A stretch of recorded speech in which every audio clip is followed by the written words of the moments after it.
Assalamualaikum warahmatullahi wabarakatuh. Selamat siang teman-teman. Di sini kami kelompok 2 akan menjelaskan tentang sumber daya dalam pendidikan inklusi. Kelompok 2 beranggotakan 4 orang. Yang pertama Afni Uswati, yang kedua Pramesti Ningrum, yang ketiga Fitri Nur Utami Agani, dan saya sendiri Ina Budiarti. Di sini saya akan menjelaskan sarana prasarana masyarakat. Dalam PP nomor 19 tahun 2005 dijelaskan bahwa satuan pendidikan yang memiliki peserta didik, pendidik, dan atau tenaga kependidikan yang memerlukan layanan khusus wajib menyediakan akses ke sarana dan prasarana yang sesuai dengan kebutuhan mereka. Sarana prasarana khusus tersebut dipaparkan dalam buku 7 pedoman penyelenggaraan kependidikan inklusi, meliputi tunanetra, tunarungu, tunagrahita, tunadaksa, tunalaras, anak berbakat, dan mengalami kesulitan belajar atau lamban. Sarana prasarana untuk tunanetra meliputi ruang asesmen, ruang konsultasi, ruang orientasi mobilitas, ruang remedial teaching, belajar menulis braille, ruang latihan mendengar, ruang latihan fisik, ruang keterampilan, ruang penyimpanan alat, dan lapangan olahraga. Untuk sarana prasarana tunarungu meliputi ruang asesmen, ruang konsultasi, ruang latihan bina wicara, ruang bina persepsi bunyi dan irama, ruang remedial teaching, ruang latihan fisik, ruang penyimpanan barang, dan lapangan olahraga.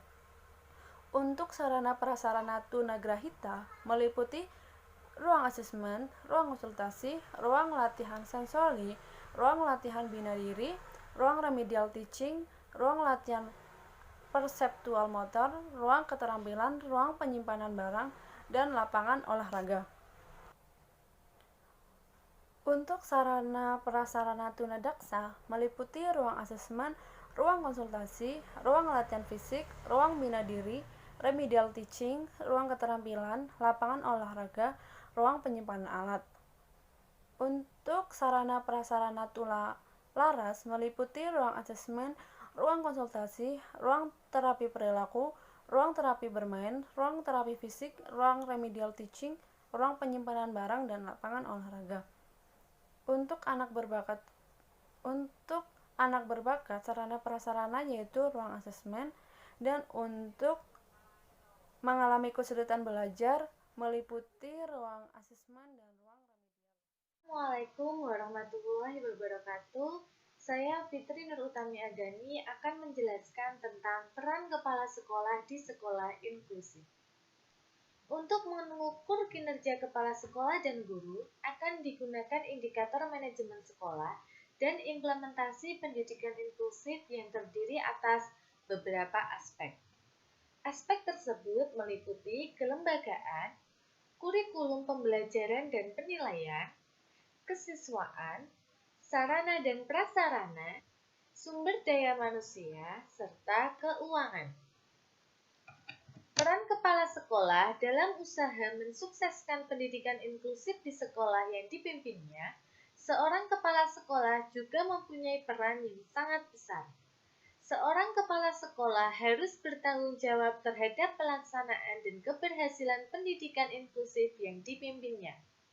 Kepala sekolah harus memberikan contoh atau keteladanan bagaimana seharusnya menerima dan memberikan pelayanan kepada individu berkebutuhan khusus. Jadi di sini peran kepala sekolah adalah bertanggung jawab terhadap pelaksanaan dan keberhasilan pendidikan inklusif yang dipimpinnya atau di sekolahnya, kemudian juga memberikan contoh keteladanan. Kegiatan yang dilakukan oleh seorang kepala sekolah secara sederhana, misalnya bagaimana kepala sekolah menyambut dan menyapa, kemudian memberikan bantuan kepada individu berkebutuhan khusus selama di sekolah. Kepala sekolah memahami dan mengerti mengenai karakter dan cara-cara menghargai individu berkebutuhan khusus. Kemudian, bawahan kepala sekolah seperti guru-guru harus mampu dan menerapkan itu juga.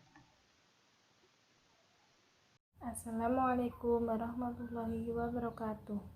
Perkenalkan, nama saya Agniaswati, MPM 097. Di sini saya ingin menjelaskan tentang guru mata pelajaran dalam pendidikan inklusi.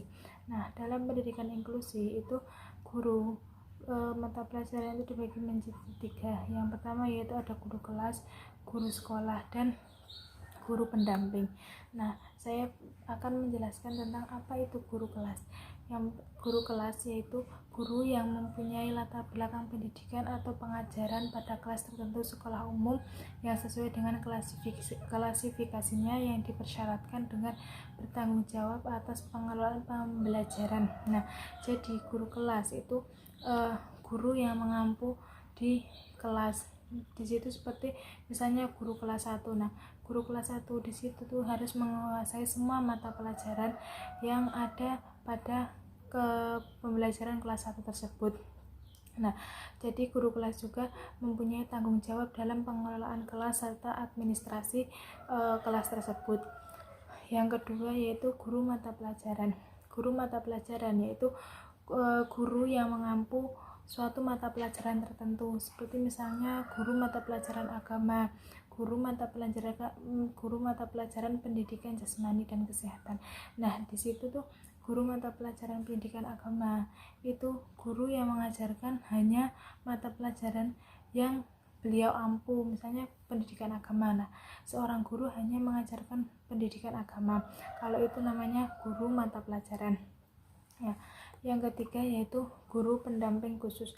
Guru pendamping khusus yaitu guru yang mempunyai pendidikan khusus, yang mempunyai latar belakang pendidikan khusus, pendidikan luar biasa yang pernah beliau dapat dalam pelatihan tentang pendidikan khusus tersebut atau suatu pendidikan luar biasa. Nah, seperti halnya guru pendamping khusus dalam sekolah inklusi. Nah, di situ seorang guru itu dibekali mata pelajaran atau materi khusus untuk menghadapi anak-anak yang memiliki kebutuhan khusus. Membahas guru pembimbing khusus. Nah, guru pembimbing khusus adalah guru yang bertugas mendampingi anak berkebutuhan khusus dalam proses belajar mengajar di kelas reguler yang berkualifikasi PLB atau yang pernah mendapatkan pelatihan tentang penyelenggaraan sekolah inklusi. Selanjutnya yaitu tugas dari guru pembimbing khusus.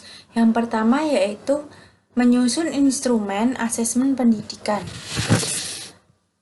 bersama-sama dengan guru kelas dan guru mata pelajaran. Yang kedua yaitu membangun sistem koordinasi antara guru, pihak sekolah, dan orang tua agar saling berkesinambungan.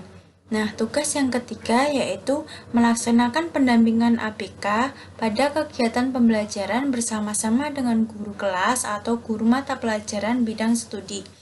Nah, tugas yang keempat yaitu memberikan bantuan layanan khusus yang mengalami hambatan dalam mengikuti kegiatan pembelajaran di kelas umum berupa remedi atau pengayaan. Nah, tugas yang kelima yaitu memberikan bimbingan secara berkesinambungan dan membuat catatan khusus kepada anak-anak berkebutuhan khusus selama mengikuti kegiatan pembelajaran yang dapat dipahami jika terjadi pergantian guru. Nah, tugas yang keenam yaitu memberikan bantuan kepada guru kelas atau guru mata pelajaran agar mereka dapat memberikan pelayanan pendidikan kepada anak-anak berkebutuhan khusus juga. Selain itu, apa dampak sekolah inklusi jika tidak tersedia GPK? Nah, yang pertama yaitu kebutuhan ABK tidak dapat dilayani dengan maksimal. Nah, maksud di sini yaitu terutama pada pengetahuan kompensatorisnya. Jadi si ABK ini tidak dapat mengutarakan apa yang mereka sedang lakukan. Yang kedua yaitu ABK tidak mendapatkan fasilitator yang sesuai untuk menemukan dan mengembangkan potensi yang ada di dalam diri mereka. Yang selanjutnya yaitu manajemen sekolah inklusi. Nah, juga berdampak bagi manajemen sekolah inklusi karena GBK merupakan satu-satunya guru yang memiliki berpotensi untuk memahami kebutuhan dan cara penanganan anak berkebutuhan khusus tersebut. Terima kasih. Selanjutnya yaitu penyedia layanan terkait. Penyedia layanan terkait khusus anak berkebutuhan khusus meliputi tingkat kekhususan yang berbeda. Oleh karenanya, dalam memberikan layanan kepada anak berkebutuhan khusus juga harus disesuaikan dengan kekhususan yang dimiliki anak tersebut. Ada 3 model dalam layanan anak berkebutuhan khusus, yaitu segregasi, integrasi, dan inklusif. Untuk segregasi merupakan model layanan pendidikan khusus yang paling kuno. Pada model ini, layanan pendidikan khusus diberikan di sekolah-sekolah khusus atau lebih dikenal dengan sekolah luar biasa atau SLB atau TKLB sampai SMLB. Model layanan segregasi merupakan bentuk penyelenggaraan pendidikan yang dilaksanakan secara khusus dan terpisah dari penyelenggaraan pendidikan untuk anak normal. Yang kedua, integrasi.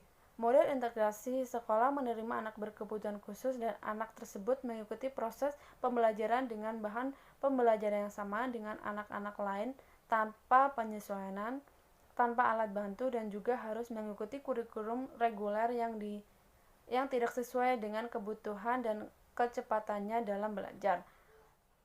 Dan yang ketiga itu Selanjutnya saya akan membahas mengenai aksesibilitas. Nah, apa itu aksesibilitas? Aksesibilitas merupakan kemudahan yang disediakan bagi semua orang, termasuk orang yang berkebutuhan khusus dan lansia, guna untuk mewujudkan kesamaan kesempatan dalam segala aspek. Nah,